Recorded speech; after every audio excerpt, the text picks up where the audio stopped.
that dragon-bite wound burned into his blood, blistered and swelled there a monster's death bite.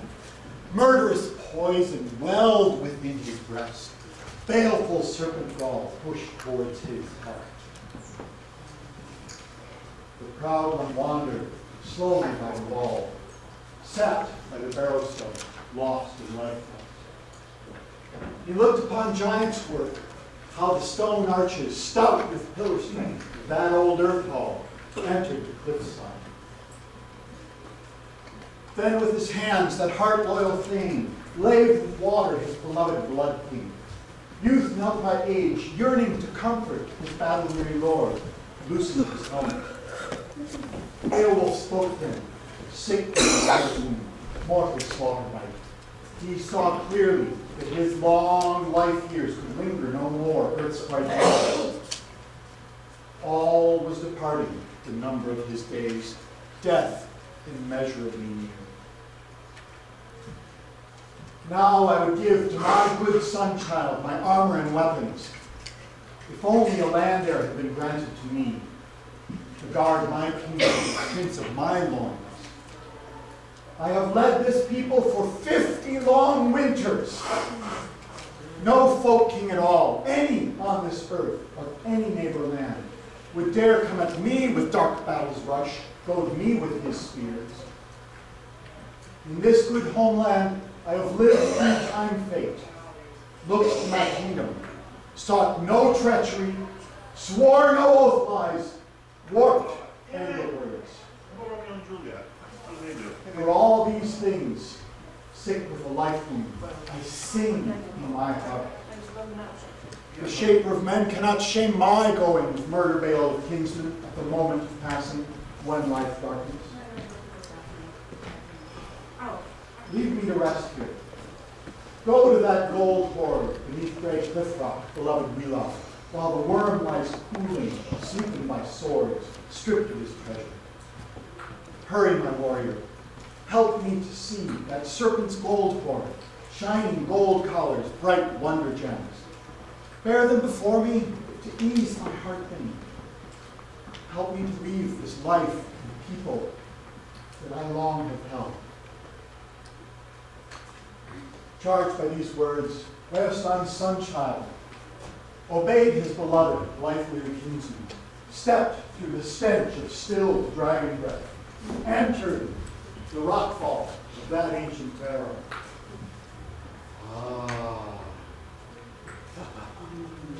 Enclosed there by pillars, piles of heirlooms glinted in the gloom, gleaming treasure heaps, glittering gemstones by the gray rockwork, wonders by the walls of that worm's earth den, that old night flyer, ancient wine vessels, rich silver cups, bereft of polishers, stripped of ornament. There were sword-struck helmets, old and rust-laden, arm bracelets tarnished, curiously twisted, a king's treasure mound. Gold upon the ground will grab at the minds of all hall warriors, hidden though it be. High above that hoard, like a hovering glow lamp, hung a golden banner, greatest of handworks, laced with limcraft. Light shone from it, shined through the darkness, a guide for his eyes to gaze at wonders.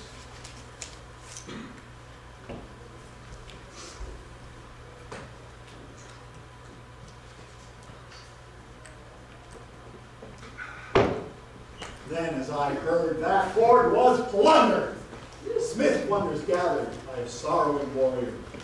He piled in his arms plates and jewel cups to his own liking, and that old gold banner, greatest of standards. Of that serpent's coils, no trace could be found. Swords had removed him. Bright steel edges, fire-hardened sword blades had freed that treasure trove, quenched the hate fire, hot terror breath of that lone mount miser, who measured the land, belching with flame waves, burning through the night, searing the darkness if he died in murder.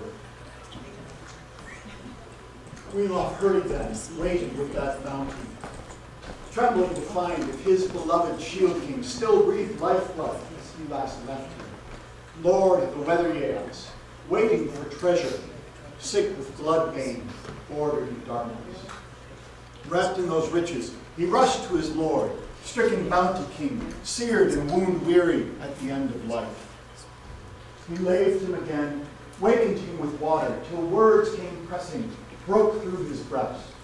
The battle king spoke then, gazed at the gold work, that great treasure pile. For these fine war trophies, I finally must say, thanks to the wielder, wonder king of all, our glorious shaper, for such gold and gemstones that I now may leave to my beloved Yeox in this dark death moment, darkening of light. Now that I've bought this bright treasure mound with my old lifeblood, look to my kinsmen, the needs of my Yeox, I must now leave you. Tell my battle friends to build me a mound, high by the balefire on the headland's point. It will signal my name to sons of this nation, tower to the sky on tall thrones knots, so that sea travelers in time will call it Beowulf's Barrow, as they beat through the swells, sail their prow ships on the headland's point. He removed from his throat a marvelous neck ring, gleaming gold collar, gave it to his thane, young shield warrior. Yielded his armor, helmet, and mail coat, hailed him farewell. You are the last of our beloved kinsmen, the Waymunding clan. Weird has guided all of my family to fate's shadowlands. My fine companions, I will follow them now.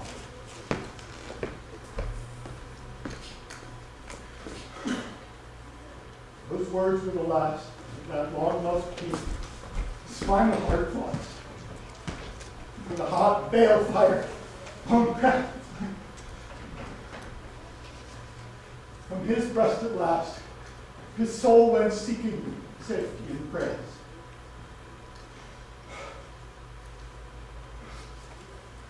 And young Beowulf,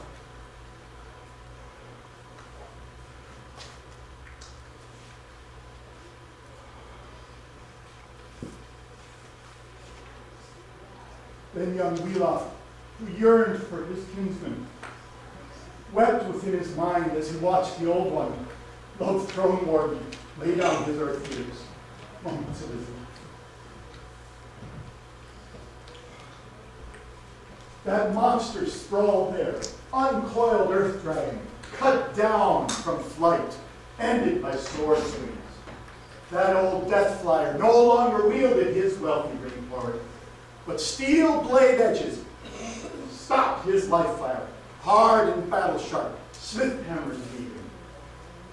That soaring night flyer, stilled by murder wounds, fell to the earth near that fire-cut treasure. No longer at sunset did he sail with hate flames, roaming the darkness, raging for his cup, scorching the skyways till he died, till he sank at last, hushed by the swordwork of heart-strong warriors. Few good battlemen, bold though they be, strongest in warfare, swordmen to be feared, reckless in life dare, ready for death day, would stand against the blast of that searing heat breath.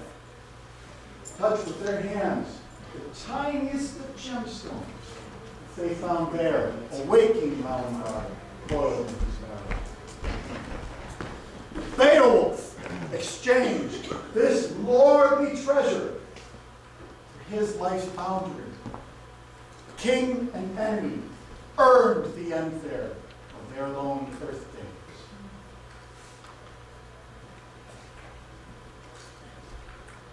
Not long from then, those safe war watchers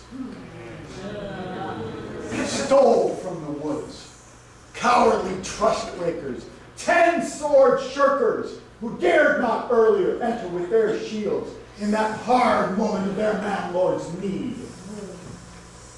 They came with their swords, shamed war weapons, aching with silence where the old one lay.